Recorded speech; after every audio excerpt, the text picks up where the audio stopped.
Well, actually, desire never helps us to produce what we can produce, it only hinders. That you can always find out.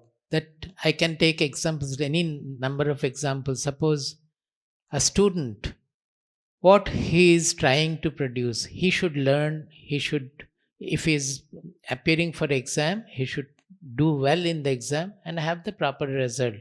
But what makes desire, what happens because of the desire is that he has a desire for having a first rank or having good result or first division or not to fail, whatever. Parallel to the desire, there will be the fear that if my desire is not fulfilled, then what is going to happen? So actually, it makes his mind stressed. He becomes stressful. And in any constricted, stressed mind, nobody can think of producing the best. So, eliminating the desire is actually making his mind absolutely stress free, where he can give the best production. Now, when you say about the art competitive field, there perhaps some correction is needed, because the field of art or science or whatever, it is not a competitive field for a spiritual sadhak who wants to do things without desire in a natural manner. If I am an artist, I should be completely devoted to the art, fulfilling whatever comes out of my mind. Can you think of the temples created in India and East Asia? Now also those temples are existing. Can anybody imagine? Some of them are made thousands of years ago.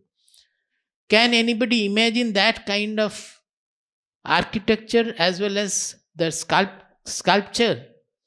And some of them are still now scientific mystery how they have made it.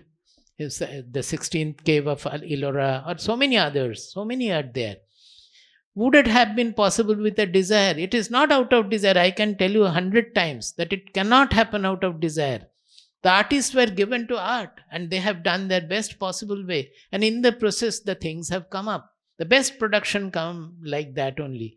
If time had permitted, I would have given examples from my personal life in my research studies. How a desire free mind has given me much more than what I would have otherwise got. During research, I did not have guide for 3 years. The major part of my research, the guide was not here. He used to come once from Canada. Once, maybe one day I would meet in a year.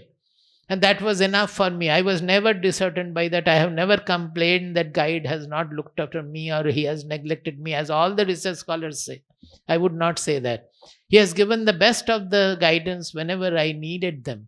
Rest of the time, I was simply playing with my problem and with the mathematics and looking at the beauty of the mathematics. I used to revel in the beauty of the mathematics, which generated a new set of parameters and which gave rise to a beautiful symmetry in the world, which solved the problems which I had never thought about.